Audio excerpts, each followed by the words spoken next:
23 octobre, près de 200 journalistes ont été conviés sur une base militaire de Tel Aviv par l'armée israélienne pour la première projection d'un film d'une quarantaine de minutes présentant un montage des images des attaques du Hamas du 7 octobre. Depuis, d'autres projections ont été organisées, la première en France ayant eu lieu le 14 novembre dernier devant des journalistes, la deuxième devant les députés et les sénateurs qui souhaitaient s'y rendre. Beaucoup des images figurant dans ce document circulaient déjà, avec d'autres sur les réseaux sociaux. Cette réalité est dite et redite. Les guerres contemporaines sont aussi, et en ce moment plus que jamais, des guerres d'images, et se pose la question en particulier à propos des images des sévices et des crimes enregistrés par les criminels eux-mêmes, de leur fabrication, de leur diffusion, de leur réception et de leurs usages. Faut-il les montrer? Faut-il les voir? Que faire de ces images qui nous tombent dessus comme un fardeau? Peut-on se demander d'une manière plus générale encore? Alors avec nous pour en parler, Michael Prazan, bonjour. Vous êtes réalisateur et écrivain. Vous êtes notamment l'auteur d'une histoire du terrorisme, d'une enquête sur les frères musulmans et d'un travail sur les Einsatzgruppen. Parmi vos nombreux films et livres, je ne cite que cela parce que ça a évidemment un rapport direct avec ce dont on va parler. Et à chaque fois, ces enquêtes, ces histoires ont fait l'objet d'une série documentaire et d'un livre que vous avez publié. Et aussi Jean-Baptiste Thorey, bonjour. Bonjour. Vous êtes réalisateur, historien et critique de cinéma. Vous avez notamment été de nombreuses années critique à Charlie Hebdo, où vous étiez en train de vous rendre au moment où l'attentat contre sa rédaction a été commis. Vous avez beaucoup écrit sur la violence des images, à la fois dans l'histoire du cinéma, mais aussi documentaire. Alors, c'est aussi à ce titre qu'on aimerait avoir votre avis sur cette question de que faire de ces images qui nous sont tombées dessus depuis le 7 octobre. Il faut sans doute rappeler que la question des images de violence, les images d'atrocité est une vieille question à la fois esthétique et politique, mais qui doit sans doute être reprise à nouveau frais avec le terrorisme moderne qui en a fait une de ses âmes. Alors, Michael Prazan, vous qui avez travaillé sur l'histoire du terrorisme, comment vous reviendriez sur cet usage, probablement au moins depuis le 11 septembre, des images d'atrocité, de leurs propres crimes par les criminels qu'ils décident de propager? Comment vous abordez l'histoire de cette introduction de l'image comme arme des criminels? À partir de trois motifs qui seraient la jouissance, le trophée et le recrutement. Si j'élimine le recrutement, qui viendra peut-être un peu plus tard, reste la jouissance et le trophée, et là je remonterai jusqu'au Einsatzgruppen, c'est-à-dire la première phase du génocide des Juifs entrepris par Hitler et l'Allemagne nazie. Et immédiatement, dès que les premiers massacres de masse commencent, Hitler réclame de voir les massacres de masse de Juifs. Et donc, on va envoyer des opérateurs photographiques ou filmiques filmer ces massacres qui seront ajoutés au rapport quotidien des Einsatzgruppen qui sont ensuite envoyés au RSHA, c'est-à-dire à Berlin. Et Hitler est avide de voir comment se déroulent ces exécutions de masse. Ce qui est intéressant, c'est que dans la première séquence de cette première phase du génocide, disons entre juin 41 et l'été 41, ces massacres ont lieu à ciel ouvert comme un spectacle pour les locaux qui assistent à ces massacres. Très vite, on va essayer de réduire le nombre de témoins de ces massacres et donc on va à la fois fermer au public, si je puis dire, ces massacres, et on va interdire les exécutants de prendre des photos. Et donc c'est aussi pour ça que des opérateurs professionnels vont prendre le relais pour à la fois montrer ce qui se passe. La jouissance, elle vient en fait à partir du moment où on va interdire, les prises de vue de ces massacres par les exécutants eux-mêmes.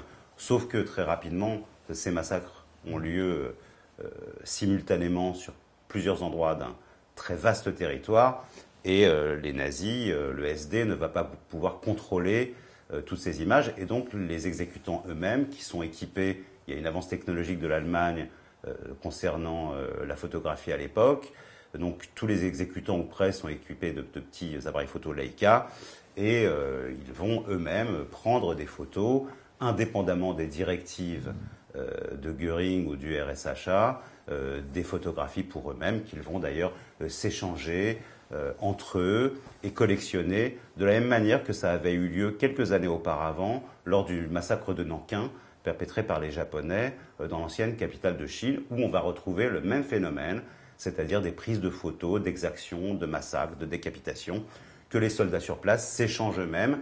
Et donc il y a voilà, une jouissance de ces images absolument atroces. Et donc c'est là que ça commence. Mais je mets entre parenthèses la question du recrutement parce que tout ça fonctionne en interne et on ne diffuse pas ces images au grand public. À telle enseigne que lorsque, pour revenir sur la question des massacres des Einsatzgruppen, lorsque l'Allemagne nazie perd la guerre, qu'il y a les bombardements sur Berlin, qu'il faut détruire les preuves, la première chose que les nazis vont faire, c'est de détruire ces images. Ils ne pourront pas tous les détruire, mais presque. Et en tout cas, ils n'auront pas moyen d'agir sur les images qui ont été prises par les soldats eux-mêmes. En tout cas, si on peut constater que voilà, dans cet épisode-là, il y a ces deux éléments que j'ai énoncés en premier lieu, à la fois la jouissance et le trophée, il n'y a pas la volonté de recruter, il n'y a pas la volonté, grâce à ces images, de recruter de nouveaux nazis ou de nouveaux assassins de masse. Le phénomène va, disons, être inversé d'une certaine manière avec l'histoire du terrorisme à partir du moment où les terroristes vont filmer leurs opérations. Et je remonterai assez loin dans le temps. À mon avis, l'un des événements déterminants, ça va être 1971, le FPLP, le Front Populaire de Libération de la Palestine, qui détourne 3 avions de ligne et qui le fait exploser. Ils vont filmer ces explosions. On n'est pas dans le massacre, il n'y a pas eu de mort, hein, les passagers avaient été vidés des avions avant qu'ils explosent, mais en tout cas, ces images vont fortement impressionner et ça va être peut-être le déclencheur de ce troisième motif, c'est-à-dire regardez cette opération spectaculaire que nous avons produite et ça va impressionner un certain nombre de radicaux dans le monde qui vont ensuite, grâce à ces images, venir d'ailleurs de tous les pays du monde. On n'est pas encore dans la phase islamiste, on est encore dans la phase marxiste, disons, de la lutte des Palestiniens. Et donc, grâce à ces images, on va recruter des radicaux allemands, italiens, irlandais. Et donc, on va internationaliser le mouvement grâce à cette publicité faite autour de cette opération.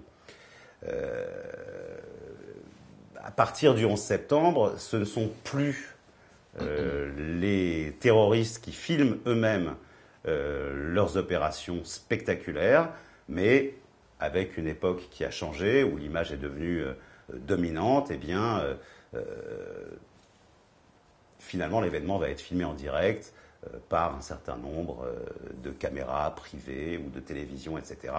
Ces images vont faire le tour du monde, et là, évidemment, on va voir à quel point ces images très spectaculaires vont permettre aussi à la fois de publiciter une opération, une marque, Al-Qaïda en l'occurrence, et tout ça va créer ou va dédoubler le recrutement en faveur de ces organisations terroristes. Et puis, le vrai basculement, où là on entre dans une autre humanité, si je puis dire, c'est effectivement l'assassinat de Daniel Pearl, le journaliste américain à Karachi, toujours par Al-Qaïda, ou une filiale d'Al-Qaïda, qui est égorgé en direct, donc devant une caméra.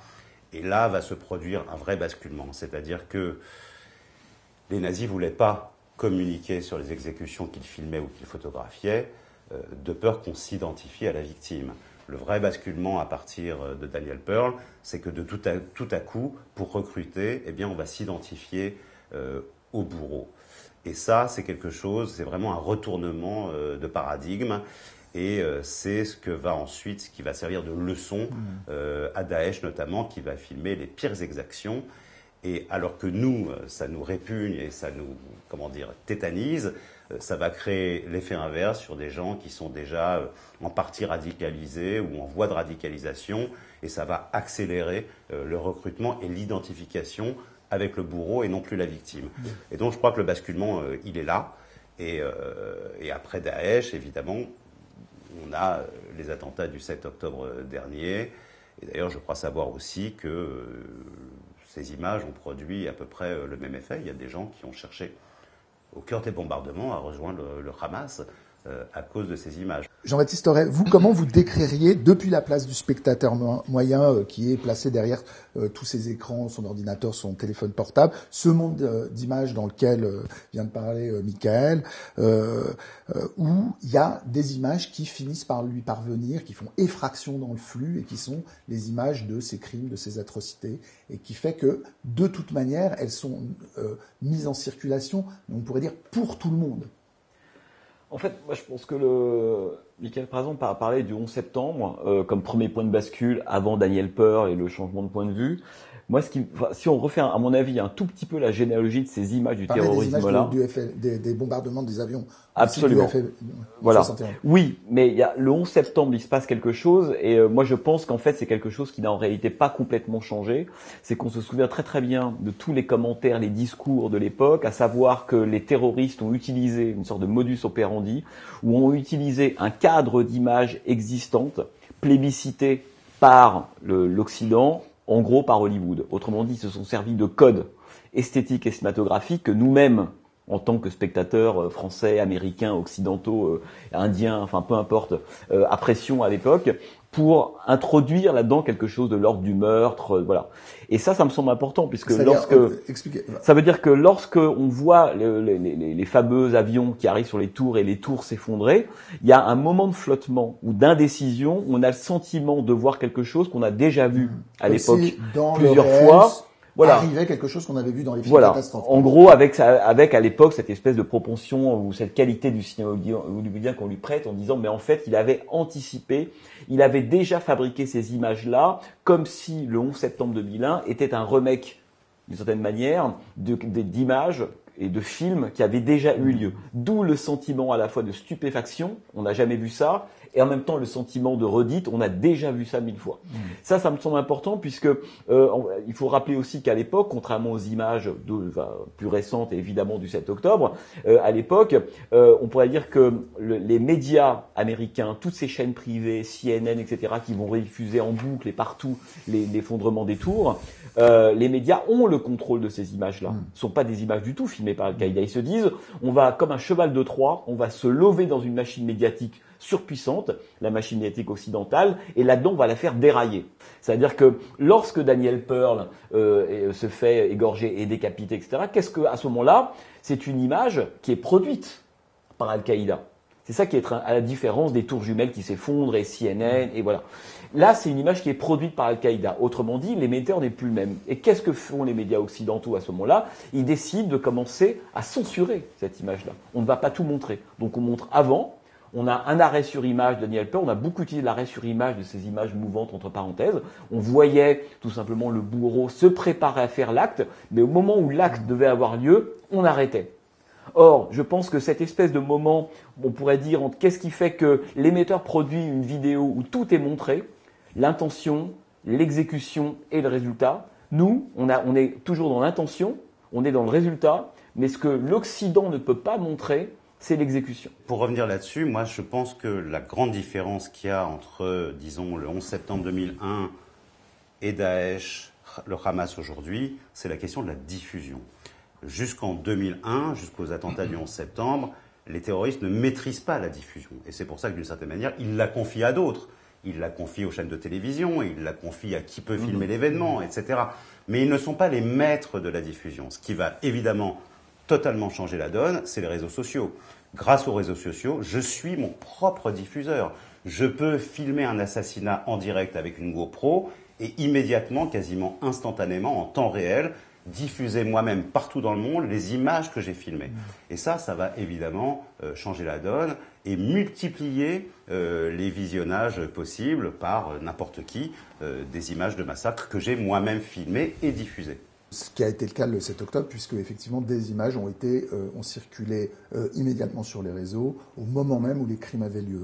Ensuite, l'armée israélienne récupère des GoPros sur les corps des terroristes du Hamas qu'ils découvrent progressivement après le 7 octobre. À partir de là, il y a probablement le porte-parole de Tzahal qui nous a introduit à la projection. Jean-Baptiste et moi, nous y étions ensemble. Michael, vous n'avez pas vu ce film, je sais.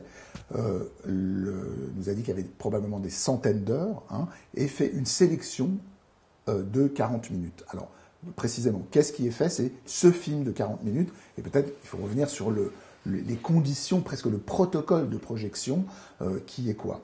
Qui est, on sélectionne des spectateurs professionnels, des journalistes qui vont le voir à la place du public. On organise une projection en laissant d'ailleurs la lumière allumée pour pas plonger le spectateur dans un effet de mise en spectacle des images. Toutes les images sont situées, datées, légendées, et on vous explique avant la projection que vous ne voyez qu'une sélection très partielle de ce qui peut être montré, et on insiste sur le fait que c'est euphémisé, c'est-à-dire qu'on ne voit pas, on voit quelque chose comme une partie de l'horreur, c'est ces mots-là qui sont employés, mais on ne va pas tout vous montrer, car trop, ce serait trop. Il y a quelque chose de cet ordre-là. Donc il y a 1000 questions qui se posent à partir de ce protocole. À partir de quand c'est trop? Qu'est-ce que ça signifie qu'on ne montre pas à tous, on ne rend pas accessible des images, et on décide que seuls certains sont suffisamment adultes, aguerris pour pouvoir les voir, légitimes pour pouvoir les raconter. On voit bien que là, il y a une manière de faire qui, moi, mon premier réflexe m'a fait dire que Tzahal était embarrassé avec ces images, hésitait, ne savait pas exactement comment procéder. Michael? Oui, moi j'ai pas vu le film et je ne veux pas le voir. J'ai déjà vu des images et ça m'a suffi. Ce dont je peux parler, c'est de l'intention. Il y a quelque chose, j'ai parlé des pionniers. L'intention, vous voulez dire l'intention de la projection? L'intention de la projection.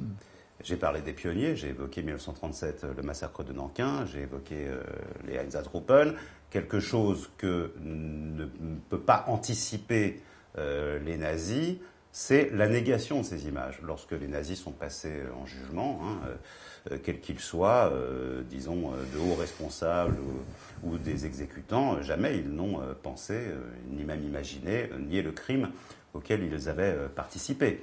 Et donc c'est quelque chose qui va venir un peu après, mais presque simultanément. Dès 1945, il y a des voix qui commencent à se faire entendre pour nier l'existence même du génocide. Et à partir de là, on va passer beaucoup de temps à réfuter les preuves. Telle photo est truquée, c'est un montage, ce qu'on voit sur l'image ne correspond pas à l'événement qui est décrit, etc., etc.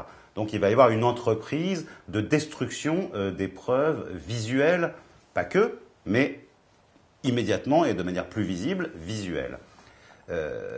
Et donc, aujourd'hui, si on fait ce basculement dans le temps et qu'on arrive à aujourd'hui, on se rend compte que l'image est encore plus décriée, déformée, suspectée qu'elle ne pouvait l'être à l'époque des massacres de masse perpétrés par les Einsatzgruppen. C'est-à-dire qu'aujourd'hui, avec ChatGPT, avec l'intelligence artificielle, il est extrêmement facile de truquer une image. Staline nous a appris avec des moyens beaucoup plus artisanaux comment il fallait faire, mais aujourd'hui ça peut se faire instantanément. Donc il y a une défiance terrible à l'égard des images. Et donc là, dans le cadre, disons, de la guerre qui se déroule sous nos yeux, et du point de vue des Israéliens, il est important, voire essentiel, immédiatement d'apporter la preuve de ces massacres, parce que en temps réel, ces massacres ont été niés, et les images qui en témoignent également. Jean-Baptiste, vous avez... Oui, alors moi je serais un tout petit peu plus... le problème, c'est quand on parle des spectateurs, d'abord, les spectateurs, c'est extrêmement divers. Il y a ceux comme vous qui n'avaient pas envie de voir les images. Il y a ceux qui ne peuvent pas les voir. Il y a ceux qui en ont déjà vu tellement, blasés, on pourrait dire, complètement roués à ce type d'image-là, qui en voudraient plus. Enfin, il y a quand même un piège, parce qu'il y a ceux qui n'ont pas envie, mais il y a un piège, c'est qu'on peut ne pas en avoir envie. Le fait est, de toute manière, elle nous arrive. Bien sûr. Dans tous les cas, voilà. Dans tous les cas, via les réseaux. Le piège est terrible. Ce que vous disiez sur les réseaux sociaux, la plupart étaient déjà disponibles, etc. Donc, moi, disons que si on se situe du côté de l'intention, Donc, on se dit qu'effectivement, Tsahal veut prouver, pour couper court à éventuellement une espèce de désir négationniste, dans tous les cas qui aura lieu, parce que pour certains, l'imagement... Qui a déjà lieu. Qui a déjà eu lieu. Bon, donc, quand on va... j'imagine que l'intention de Tsahal, c'est de produire une espèce d'effet de sidération ou quelque chose qui soit incontestable. Bon. Pour moi, je dirais que je découperais la masse des spectateurs, de façon un peu grossière et caricaturale, en 3 catégories. Il y a ceux qui sont déjà convaincus, qui savent, voilà, et qui ne veulent pas voir, parce que pour eux, l'image serait insupportable, mais elle ne rajouterait pas de l'information, etc. Ils savent déjà ça. On ne pourrait pas se dire que c'est votre cas. À l'autre extrême, il y a ceux, on pourra leur montrer n'importe quelle image. Ils diront que c'est fabriqué, c'est du faux, ChatGPT, etc. Donc je dirais que ces 2 catégories de la population, elles ne sont pas visées par Tsahal. D'une certaine manière, leur cause respective est acquise. Donc on ne cherche pas d'un côté les gens qui nous disent ce n'est pas un massacre, ce n'est pas un acte terroriste, c'est un crime de guerre, ou c'est un mouvement de résistance pour les pires d'entre eux, et puis les autres qui sont parfaitement, on pourrait dire, acquis à l'existence de ce moment historique, de cette information, etc. Moi, ce qui me semble important, si je me mets, ce qui va être très compliqué, à la place de Tsahal, c'est de dire, bon, alors on a 2 catégories de gens inamovibles. Ce qu'ils pensent, ils le pensaient déjà, ils le penseront toujours, quelles que soient les images qu'on leur montre. Donc, ce qui est visé, on pourrait dire, c'est la zone intermédiaire. Je serais incapable de quantifier, mais dont je fais le pari que ça vaut le coup de tenter de la viser, cette zone intermédiaire. De gens qui hésitent, qui ne savent pas, qui sont dans le oui mais. J'entendais le jour Jean-Michel Ribes, par exemple, à l'ouverture de la marche dite de la culture, marche pour la paix, hein. Bougie, enfin tout team, etc. Dire en ouverture de la marche quasiment, il faut cesser ces massacres des 2 côtés, virgule, hors de l'humanité. Cette phrase, elle n'est possible, ces massacres des 2 côtés, hein, selon une forme d'équivalence qui aurait eu des massacres perpétrés par les terroristes du Hamas et en réponse, vengeance ou pas, les massacres produits par Israël. Qu'est-ce qui peut prouver qu'il n'y a pas une différence de degré d'un massacre à l'autre, mais une différence de nature? Qu'est-ce qui peut le prouver? Est-ce que c'est le discours d'un homme politique, d'un historien du cinéma, d'un esthéticien, peu importe. Ce qui peut le prouver, il n'y a que l'image, quand bien même certains, mais ça on n'y peut rien, diront qu'elle est truquée.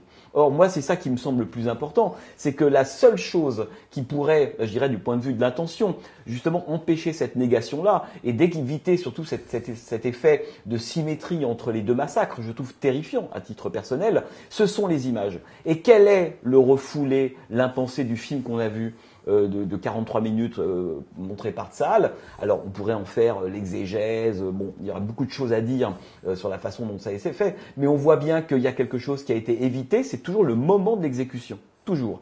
Il y a 1 ou 2 séquences où il y a un début d'exécution, etc.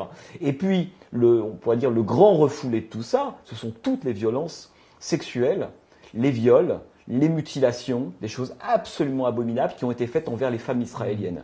Là, on comprend bien, si on voit ces images, elles ont été racontées par des familles israéliennes, par beaucoup de gens, mais dans un silence à peu près assourdissant. Repris par personne, les féministes ne sont pas montés au créneau. Or, un des faits majeurs pour moi, c'est les atrocités. On est sur des atrocités voulues, rediffusées, mais qui ont même été programmées par le Hamas. Certains terroristes qui ont été capturés par Tsahal expliquent ça. Hein. C'était très important de dégrader les corps, etc. Certains ont décrit ça, c'est absolument abominable. Moi, je pense que l'événement, ce qui fait la différence entre le massacre des uns, avec beaucoup de guillemets, et le massacre des autres, ce sont précisément ces images-là.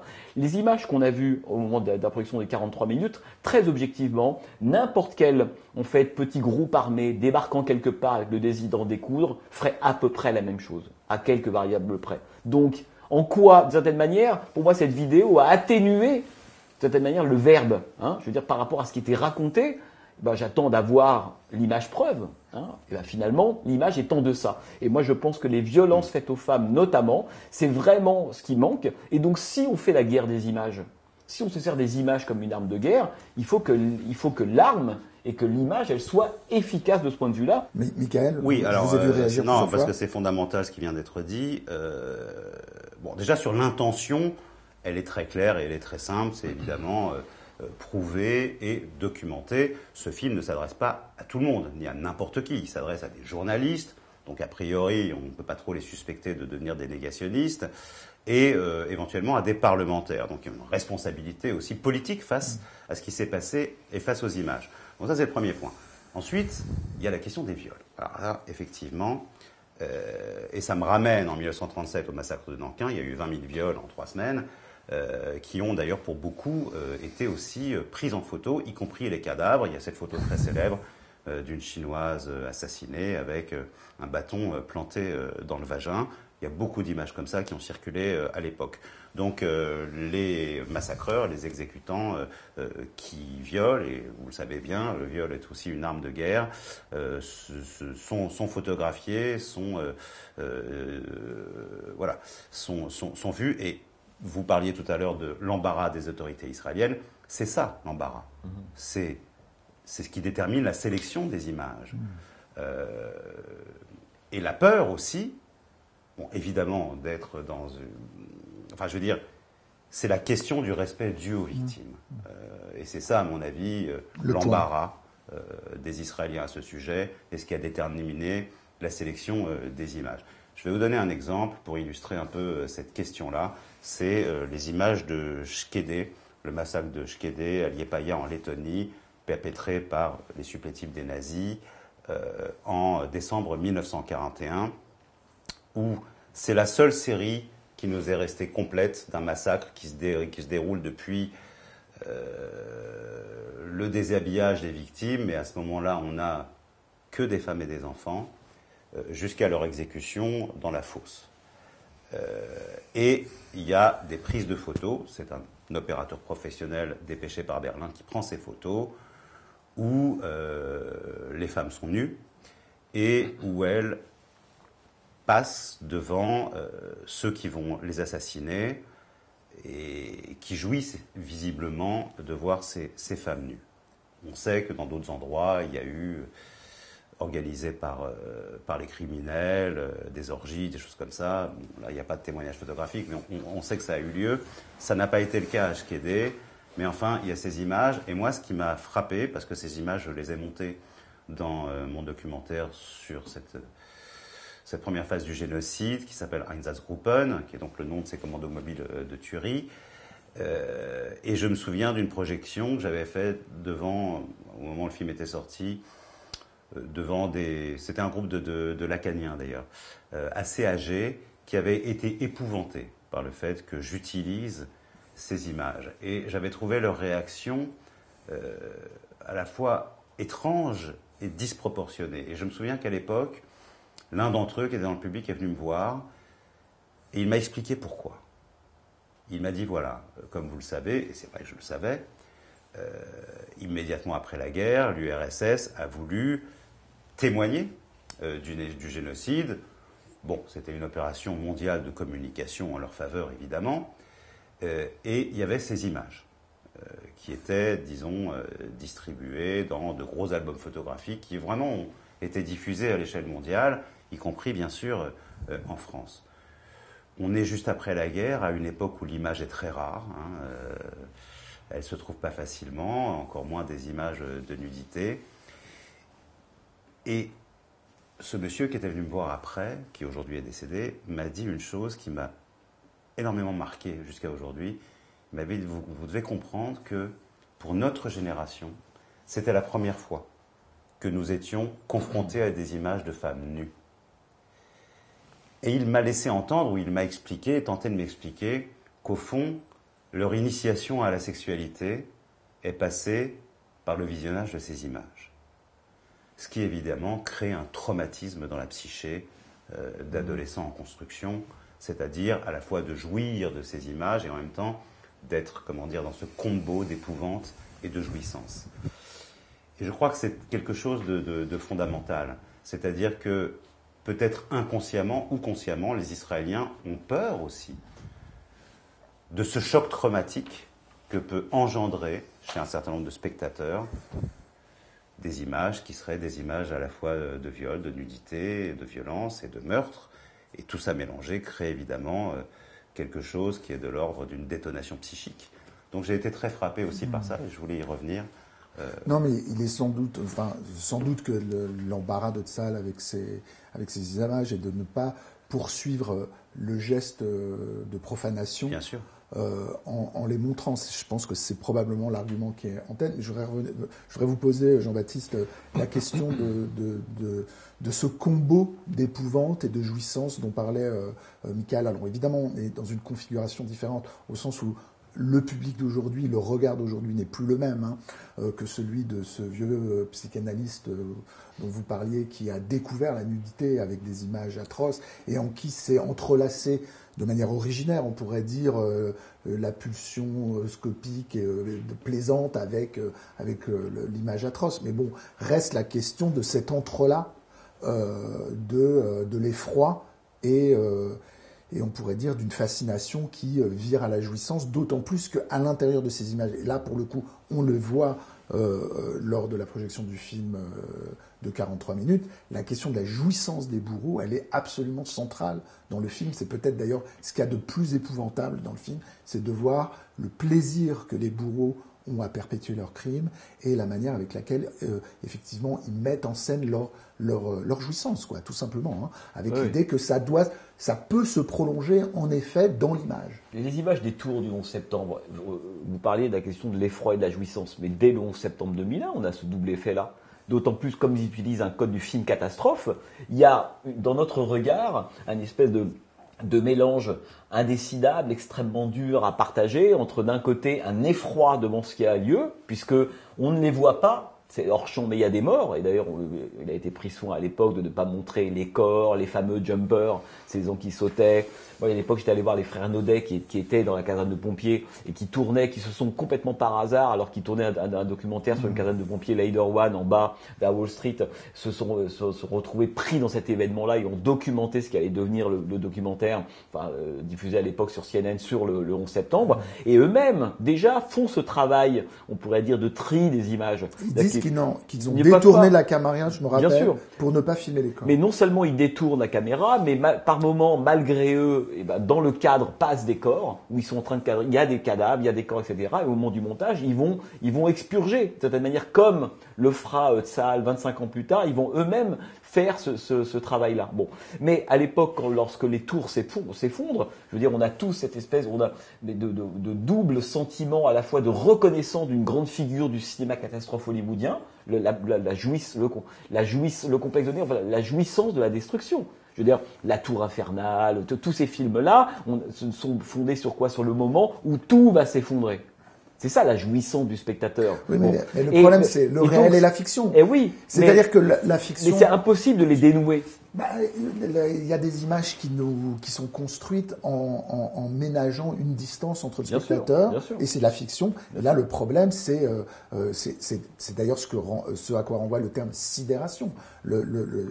C'est la fin d'un écart, la fin d'une distance, le sentiment d'être littéralement écrasé par une image dont on sait qu'elle a eu lieu, qu'elle est réelle. Oui, c'est bon. Mais Stéphane, on est dans un autre, on est dans un autre rapport avec ce qui est vu. C'est vrai. C'est pour ça que moi, ce qui me semble, par rapport à ce que vous disiez tout à l'heure sur sur les gens qui ont été conviés à cette projection-là, la typologie des gens qui sont là, des députés, des journalistes, des profs, des universitaires, des gens dont on pense que eux seront mieux voir les images, ou en tout cas à qui on donne la légitimité de faire le tri pour les autres. D'abord, c'est très contestable.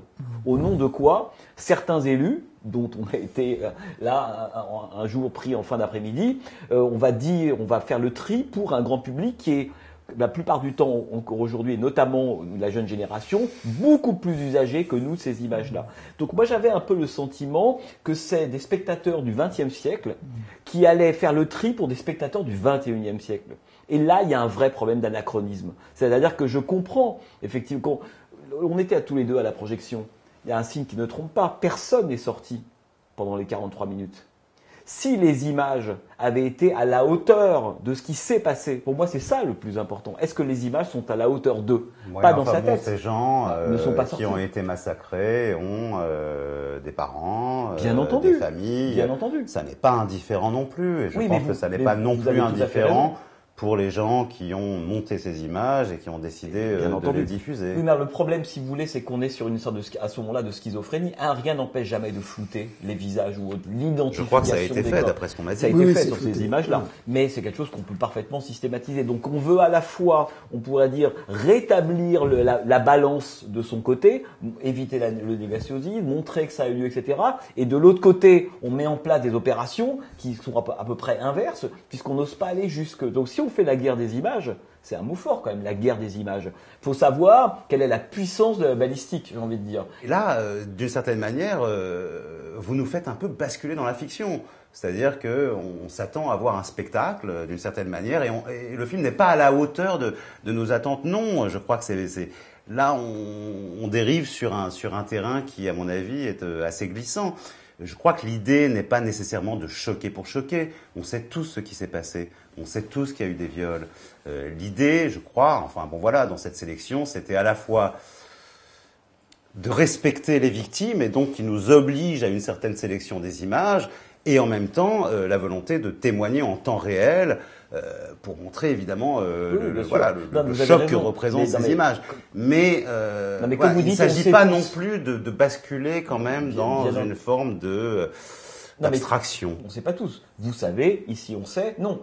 La preuve, c'est quelque chose qui est relativement Quand je dis peu. Les journalistes et les parlementaires. Oui, mais c'est de eux dont il s'agit et uniquement de eux. Mais est-ce que vous pensez que l'écho autour des viols, des violences sexuelles, ces atrocités qui ont été commises est à la hauteur de ce qu'on sait tous? Non. Non. Savoir maximal, transmission minimale. Donc, qu'est-ce qui peut rétablir? Moi, j'ai pas envie de voir cette jeune fille de 15 ans se faire violer et ensuite dépecée devant la caméra. J'ai pas envie de le voir. Je pense que personne n'a envie de voir la question. Alors, autant ne pas le voir. Mais non. Voilà. Et ben alors, à ce moment-là, de quelle guerre des images on parle? Je parle pas de guerre des images, je parle simplement, moi, de l'intention qui était à la fois d'apporter la preuve de ce qui s'est passé et en même temps d'apporter un témoignage. Ça apporte la preuve d'une partie de ce qui s'est passé. Oui. Et cette preuve d'une partie de ce qui s'est passé permet de maintenir la symétrie des massacres. Quelle est l'image qui fera basculer cet effet de symétrie?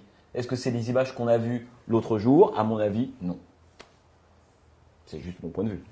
Comment est-ce possible, avec de telles images, de produire un travail, on pourrait dire documentaire, alors là je parle dans l'avenir, en dehors de la guerre des images, pour remettre de la distance, remettre un écart? Est-ce que ça sera pour vous quelque chose qui faudra... Le temps, bien sûr qu'il y aura des films à partir de ces images, il y aura des documentaires qui seront encadrés, on dirait dans un livre d'un appareil critique, mais enfin voilà, d'une intention, d'un commentaire. Ce qui n'est pas le cas aujourd'hui, c'est vraiment le brut de brut, quoi. Et ces images, elles resteront et elles témoigneront de ce qui s'est passé. Et je crois que, pour répondre à la question, cette distance, elle viendra avec le temps. Il est trop tôt, sans doute aujourd'hui, peut-être d'ailleurs qu'il y a des projets déjà en cours, le temps s'accélère, on en est tous conscients. Mais enfin, ces images, elles sont importantes et elles resteront, bien entendu, parce qu'elles témoignent de cet événement dont on ne mesure peut-être pas encore l'ampleur, mais c'est un événement historique, à mon avis, d'une importance capitale. Quand je disais distance, Jean-Baptiste, j'entendais surtout distance d'un regard par rapport à une image qui l'écrase, hein, parce que la question de ces images, et là où à la fois j'entends très très bien ce que vous dites, et en même temps je suis très interrogatif, c'est la puissance d'écrasement de ces images, la manière dont elles provoquent effroi, jouissance, c'est une chose, mais comment dire, une sorte d'hypnose qui nous englobe dans un spectacle, enfin, je veux dire, avec laquelle on n'a pas d'écart, tout simplement, on n'a pas de distance, et c'est une sorte d'effraction traumatique qui nous mine, quoi, qui minerait les gens aussi, qui minerait le public. C'est aussi l'embarras, peut-être aussi est là, qui fait qu'il y a hésitation.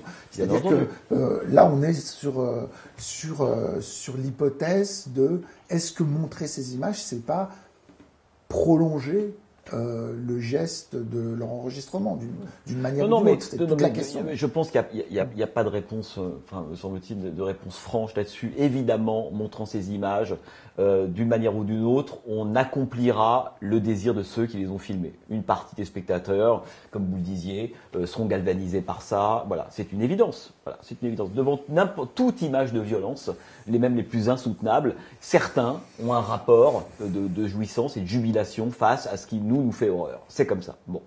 L'autre chose, me semble-t-il, c'est la question de l'archive et de l'histoire. C'est-à-dire que lorsque Tzahal fait cette projection-là, il me semble que c'est un moment très particulier du conflit. L'idée, en montrant cette vidéo, c'est quand même de peser sur l'histoire maintenant en temps réel, aujourd'hui, à la fin du mois de novembre. Voilà. Ça, je dirais que c'est la première mission, me semble, ou intention des gens de Tzahal, c'est tout de suite de pouvoir, évidemment, renverser l'argument négationniste et surtout de dire, voilà, l'équilibre mondial étant ce qu'il est, peut-être qu'en montrant ces images, on va rééquilibrer un peu la balance. Donc, à ce moment-là, c'est l'image dont l'objectif, de cette manière, la visée est une visée politique historique dans le temps présent actuel. Ou alors, on se dit que l'image a vocation à être dans le champ de l'archive, de l'histoire, le temps long, et que dans 10, 20, 30 ans, quelqu'un récupérera, ou plusieurs personnes, ces 150, 200, 300 heures de rush, et fera un documentaire. Mais l'histoire, elle aura eu lieu.